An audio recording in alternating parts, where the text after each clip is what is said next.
সমালোচনা আছে না নাই? আমার ইউনিয়নের সবচাইতে বেশি ভোট পেয়ে চেয়ারম্যান যিনি নির্বাচিত হয়েছেন, ১.৫ বছর ২ বছর যেতে না যেতেই সমালোচনা আছে না নাই? আমার ওয়ার্ডের মেম্বার সাহেব সবচাইতে বেশি ভোট পেয়ে মেম্বার নির্বাচিত হয়েছেন, কিন্তু ১.৫ বছর ২ বছর যেতে যেতেই সমালোচনা আছে না নাই? আল্লাহ রাব্বুল আলামিন বলেন ১.৫ বছর আর ২ বছর নয়, শুধুমাত্র মানুষ নয়, অসংখ্য অগণিত প্রাণীকে আমি খাওয়াই, পান করাই, কম খাক বেশি খাক, কেউ আমার সমালোচনা করে না, বরং আমার সমালোচনা না করে আমার প্রশংসা আদায় করে বলে আলহামদুলিল্লাহ। আমার ভাইয়েরা, ক্যাপিটাল সিটি রাজধানী ঢাকা শহর গুলশান বনানীতে কোটিপতিরা বসবাস করে, লাখপতিরা বসবাস করে। আল্লাহর এক বান্দা 10 তলা বিল্ডিং এর মধ্যে থাকে। ফজরের আযান হয়ে গেল, মসজিদে চলে গেল, ফজরের নামাজ পড়ে বাড়িতে এসে খাঁটি গাভীর ঘি দ্বারা পরাটা মসমস করে ভেজে খায়, হাত মসে, সাদা একটা রুমাল দিয়ে সাবান দিয়ে হাতটা মসে, মুখ মসে, আর আল্লাহর প্রশংসা আদায় করে বলে আলহামদুলিল্লাহ। আবার আমার এলাকার সাধারণ রিক্সা চালক সকালবেলা ঘুম থেকে উঠে ফজরের সালাত তিনি আদায় করলেন, বাড়িতে গিয়ে ভাঙ্গা বাসনে, মাটির বাসনের ভিতরে এক মুঠ ঠান্ডা ভাত, পান্তা ভাত, কাঁচামরিচ পেঁয়াজ দিয়ে খায়, সেরা একটা গামছা দিয়ে মুখ মোছে, আর আল্লাহর প্রশংসা আদায় করে বলে আলহামদুলিল্লাহ। আমার ভাইয়েরা দেখেন, কোন সমালোচনা নাই। আল্লাহর প্রিয় পয়গম্বর হযরত ইউনূস নবীকে মাছে ঘিরে ফেলেছিল। ঐতিহাসিকগণ বলেছেন ইউনূস নবীর কবরটা হলো ১২৫ হাত লম্বা। সুবহানাল্লাহ বললেন না? সুবহানাল্লাহ। কয় হাত? ১২৫। ১২৫ হাত যদি লম্বা হয়, ইউনূস নবী যে মাছটা ঘিরে ফেলেছিল, মাছটা না জানি কত বড়। আমার ভাইয়েরা, ইউনূস নবী মাছ ঘিরে ফেলল, পানির অতল গহ্বরে তিনি চলে গেলেন, আল্লাহকে তিনি ভুলে গেলেন, কিচ্ছু মনে নাই। মাছের পেটের ভিতরে যাওয়ার পরে হঠাৎ করে শুনতে পেলেন কারা যেন আল্লাহ আল্লাহ নামের তাসবিহ পাঠ করতেছে সাগরের নিচে। সুবহানাল্লাহ, সুবহানাল্লাহ। হযরত ইউনূস নবী হতভম্ব হয়ে গিয়েছিলেন, জ্ঞান হারা হয়ে গিয়েছিলেন। হঠাৎ করে ওনার জ্ঞান ফিরে আসলো। জ্ঞান ফিরে আসলে বলে, আল্লাহ, আমি মাছের পেটের মধ্যে আছি এতটুকুন জানি, কিন্তু কতদিন হয়ে গেল, কত হাত পানির নিচে আমি ইউনূস খবর রাখি নাই। আয় আল্লাহ তাআলা, কিন্তু মাছের পেটে থাকা অবস্থায় সমুদ্রের অতল গহ্বরে কারা যেন তোমার নামের জিকির করে। কারা গো? আল্লাহ তোমার নামের জিকির করতেছে। আল্লাহ তাআলা বলেন, ইউনূস শুধুমাত্র মানুষ নয়, ইসাব্বিহু লিল্লাহি মা ফিস সামাওয়াতি ওয়া মা ফিল আরদ। জলে বলেন সুবহানাল্লাহ, সুবহানাল্লাহ। শুধুমাত্র মানুষ নয়, অসংখ্য অগণিত প্রাণী, এমনকি সমুদ্রের পানি কণা পর্যন্ত আমি আল্লাহ আল্লাহ নামের জিকির করতে থাকে। সুবহানাল্লাহ, সুবহানাল্লাহ। হযরত ইউনূস নবী ডাক দিলেন, আল্লাহ, মাছের পেটের মধ্যে আছি, কত হাত পানির নিচে আমি আছি, কত দিন হয়ে গেল তাও জানি না। আমার আল্লাহ তাআলা বলেন, ইউনূস, মাছের পেটের মধ্যে তোমার বয়স হয়েছে ৪৮ দিন। সুবহানাল্লাহ, সুবহানাল্লাহ। ইউনূস নবীকে মাছের পেটের মধ্যে নিয়ে দুনিয়ার মানুষ যখন শত্রু হয়ে গেল, আল্লাহ বলেন, ইউনূস, ভয় পেও না, ভয় পেও না, এমন ভাবে তোমাকে আমি হেফাজত করব, দুনিয়ার মানুষ সেখানে লাগল পাবে না। সুবহানাল্লাহ, সুবহানাল্লাহ। আল্লাহ তাআলা মাছ আমাকে পেটে ধারণ করে কত নিচে আছে, আমার আল্লাহ বলেন এই সমুদ্রের গভীরতা হলো ৮৫০০ মাইল। সুবহানাল্লাহ বললেন না? সুবহানাল্লাহ। ৮৫০০ মাইল নিচে মাছ তোমাকে পেটে ধারণ করে অবস্থান করতেছে। সুবহানাল্লাহ, সুবহানাল্লাহ। আল্লাহ তাআলা মাছ আমাকে পেটের মধ্যে নিয়ে কত মাইল অতিক্রম করেছে। আল্লাহ তাআলা বলেন, ইউনূস, যে মৌসেল নদীর কিনার থেকে তোমাকে মাছ ধরে এনেছিল, সেখান থেকে শুরু করে সমুদ্র পর্যন্ত 48 দিনে 18 লক্ষ মাইল পেটে করে অতিক্রম করেছে। সুবহানাল্লাহ। হযরত ইউনূস নবীর ধ্যান ফিরে আসলো, সঙ্গে সঙ্গে তিনি পড়ে ফেললেন লা ইলাহা ইল্লা আনতা সুবহানাকা ইন্নী কুনতু মিনাজ জালিমিন।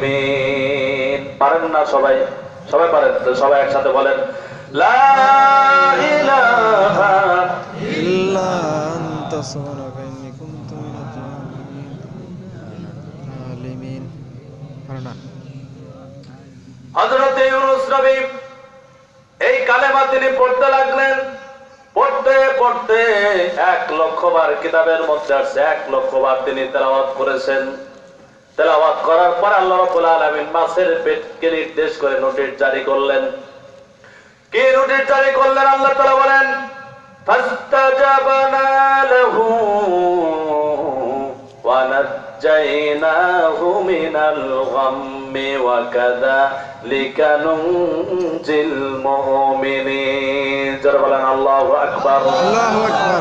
আমার ভাইরা, আল্লাহ রাব্বুল আলামিন মাছের পেটকে নির্দেশ করলেন, মাছ আমার ইউনূস বিপদে পড়ে মুসিবতে পড়ে আমার কাছে সাহায্য চেয়েছে। ও মাছের পেটের লালা, খবরদার খবরদার, আমার ইউনূসের একটি পশম তুই জ্বালাতে পারবি না। ইউনূস আমার কাছে সাহায্য চেয়েছে। মাছের পেটের মধ্যে এমন উদ্বেগ তৈরি হয়ে গেল, এমন ব্যথা তৈরি হয়ে গেল, মাছ আর ইউনূস নবীকে পেটের মধ্যে ধারণ করতে পারলেন না।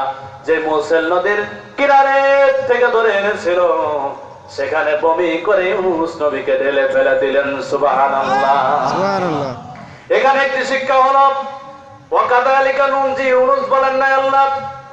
আল্লাহ বলেছেন ইউনূস শুধুমাত্র তোমার জন্য আমি সাহায্যকারী তা নয়, কিয়ামত পর্যন্ত আমার বান্দা বান্দীরা যদি তোমার মতো বিপদে পড়ে মুসিবতে পড়ে যদি আমার শরণাপন্ন হয়ে যায়, তোমাকে যেভাবে সাহায্য করেছি তেমনি ভাবে বান্দা বান্দীর সাহায্যে আমি এগিয়ে আসবো। সুবহানাল্লাহ।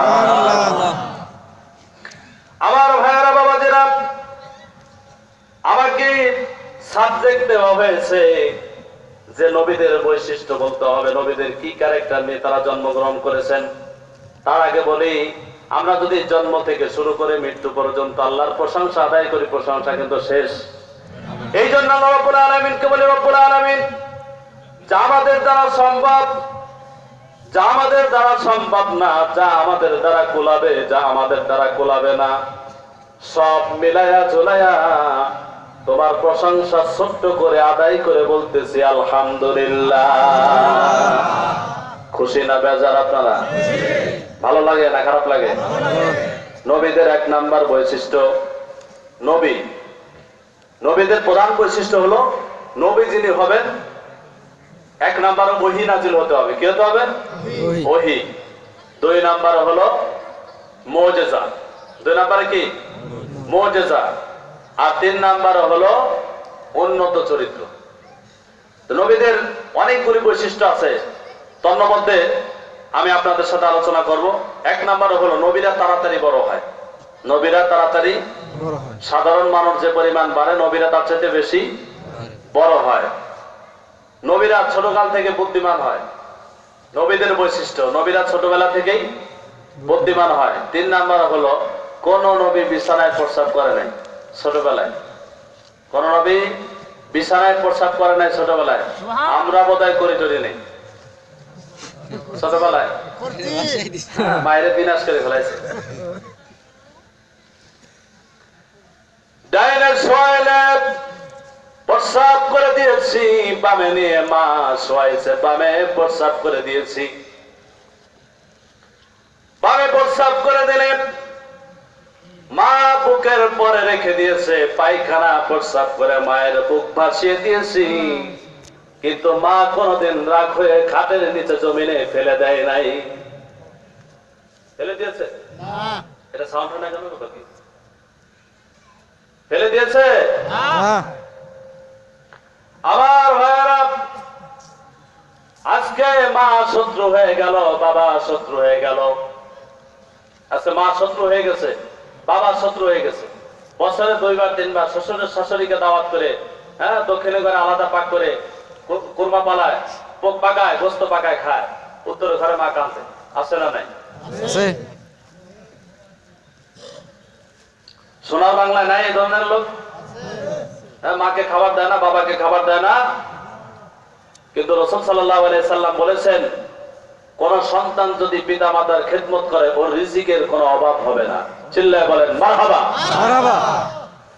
আল্লাহর হাবিব বলেছেন কোন সন্তান যদি তার পিতা মাতার খেদমত করে তাহলে রিজিকের কোনোদিন অভাব হবে না, এক নম্বরে। দুই নম্বরে হলো আল্লাহ রাব্বুল আলামিন দুনিয়াতে তাকে সম্মান দান করে দিবেন আর এমন সুখে রাখবেন যে কোটিপতিরাও সেই সুখে থাকে না। সুবহানাল্লাহ। সুবহানাল্লাহ। পিতা মাতার খেদমত যারা করে, পিতা মাতার খেদমত করলে সম্মান বাড়ে না কমে? জোরে বলেন। কোটিপতি হতে পারো, লাখপতি হতে পারো, ঢাকা শহরে গুলশান বনানীতে কোটিপতিরা ভাতের মার খায়, এই কথা বলেন ঠিক। ডাক্তার প্রেসক্রিপশন করেছে যখন ভাত খাবে তখন মারা যাবে, আছে না এই ধরনের রোগী? আছে। আবার দেখবেন গ্রাম দেশে রিক্সা চালায় সারাদিন, পাথর খেয়ে হজম করে ফেলে, ঠিক না? মায়ের খেদমত করে সারাদিন পরিশ্রম করে রিক্সা চালিয়ে আটা একটু 1 কেজি আপনার মনে করেন যে আপনার ডাউল এনে রান্না করে মায়ের কাছে তুলে দেয়, বাবাকে খাওয়ায়, পরিশ্রম করে, মা দোয়া করে যে আল্লাহ তুমি আমার সন্তানকে রিজিকের অভাব দিও না, সুখে রাখো, শান্তিতে রাখো। গমের আটার রুটি খেয়ে ডাল খেয়ে রাত্রেবেলা এমন ঘুম দেয় যে ট্রাকের ইঞ্জিনও ফেল করে। কথা বলেন ঠিক না বেটি? আর ওই যে গুলশান বনানীতে থাকে পিতা মাতার খোঁজ খবর নেয় না, তাদের অবস্থা কি? সিডাক্সিন 1 পাতা খাওয়াইলে ঘুম আসে না। কথা বলেন ঠিক না বেটি? ঠিক। আমার ভাইরা, হাদিসে পাকে আল্লাহর হাবিব বলেছেন মা বাবার খেদমত তো দূরের কথা, মা বাবা যে খাবার খেয়ে রাখে, আঠা পানি খেয়ে রাখলো, সেই পানি যদি কোনো সন্তান খায় অথবা মায়ের খাবার থেকে কোন ছোটা খাবার যদি কোন সন্তান খাইতে পারে, কাহা বানিয়ে যে খায় মানুষ খাওয়ার শেষে, আছে না? কাহা বানিয়ে কোন সন্তান যদি পিতামাতার খাবারের জোটা কেউ খায়, নবীজি বলেছেন তার 5টি ব্যাধি জিন্দেগিতে হবে না। কয়টি ব্যাধি? 5টি। 1 নম্বরে হলো জীবনে কোনোদিন ক্যান্সার হবে না। সুবহানাল্লাহ বলেন। সুবহানাল্লাহ। 2 নম্বরে নবীজি বলেছেন হৃদরোগ হবে না। 3 নম্বরে আল্লাহর হাবিব বলেছেন সে কোনোদিন মাজনুন হবে না, পাগল হবে না। 4 নম্বরে বিপদে পড়ে শত্রুরা কেউ তাকে ঘায়েল করতে পারবে না, অন্যায় ভাবে মারতে পারবে না। 5 নম্বরে হলো আল্লাহর হাবিব বলেছেন মৃত্যুর সময় যখন উপস্থিত হয়ে যাবে আল্লাহ রাব্বুল আলামিন তার নসিবে কালেমা নসিব করায় দিবেন, পৃথিবীর কেউ ঠেকাতে পারবে না। সুবহানাল্লাহ। সুবহানাল্লাহ। আমার ভাইরা, আল্লাহর হাবিবের সামনে বদর যুদ্ধে অংশগ্রহণ করেছেন, উহুদের যুদ্ধে অংশগ্রহণ করেছেন একজন সাহাবী, তার নাম হলো আলকামা রাদিয়াল্লাহু তাআলা আনহু। মৃত্যুর সময় উপস্থিত হলো মুমূর্ষ অবস্থায়। আল্লাহর হাবিব কয়েকজন সাহাবীদেরকে বললেন, সাহাবীরা যাও আমার আলকামার পাশে গিয়ে কালেমা পড়ো। মৃত্যুগত যাত্রীর সামনে কালেমা পড়ার জন্য রাসূল তালকিন করার জন্য বলেছেন, কিন্তু আমরা মৃত্যু মানুষ যখন দেখতে যাই তখন কোনো কথা থাকে না মুখে, চুপ করে থাকি। যখন মারা যায় লাশটা কাঁধের মধ্যে নিয়ে বলি আশহাদু আল্লা ইলাহা ইল্লাল্লাহ, ঠিক কিনা বলেন? কিন্তু নবীজি বলেছেন মৃত্যুর সময় কালেমা পড়ো, আর লাভ যখন বহন করো তখন পড়ো আল্লাহুম্মা গফির ওয়াসির কবরাহু ইয়াসসির হিসাবাহু।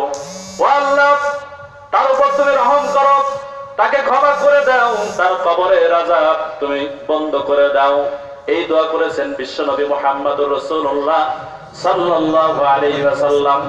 মৃত্যুবরণ যাত্রীর সামনে কেন কালেমা পড়বেন? আল্লাহর হাবিব বলেছেন তার শেষ কথা যদি লা ইলাহা ইল্লাল্লাহ এটাই হয়ে যায়, তার জিন্দেগীর সমস্ত গুনাহ মাফ।